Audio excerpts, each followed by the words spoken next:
Көптеген жылдар бұрын бір бай адам қайтыс болды. Сүйікті қызы әкесінің қалдырған өсиетін оқығанда ол қатты жылады. Әкесі оған киелі кітапты және ондағы барлық нәрсені қалдырды. Қыздың көңілі қалды. Ол одан да маңызды нәрсе алуға үміттенген еді. Киелі кітапты өте жоғары бағалаған және оны жиі оқыған марқұм әкенің құрметіне байланысты қызы оны ешқашан ашпай-ақ сандықтың түбіне жасыруды шешті. Уақыт зымырап өте берді.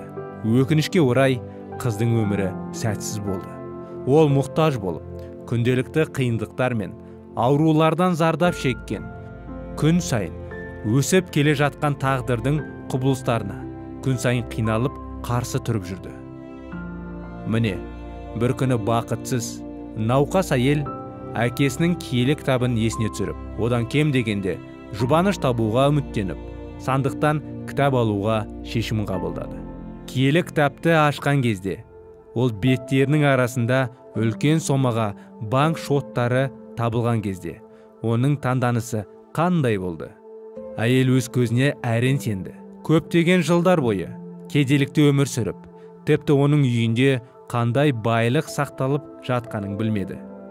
Әкесінің өсиет құжатында қызыма киелі кітапты және ішіндегі барлық нәрсені өсиет етемін деп жазылған сөздердің мағынасын енді ғана оған жетті.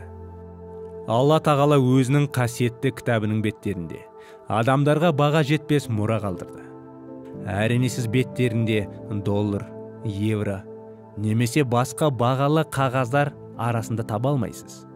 Бірақ осы кітапты оқып отырып, сіз ішкі тыныштықты, қуанышты, сенім мен мәңгілік өмірге деген үміт таба аласыз. Бұл қазына емес пе? Сіз бейбітшілік пен үміт табуды қаламайсыз ба? Сонда кейбір миллион доллар иелері өздерінің барлық байлығын бұл қымбатты рухани байлыққа айырбастағысы келмей ме?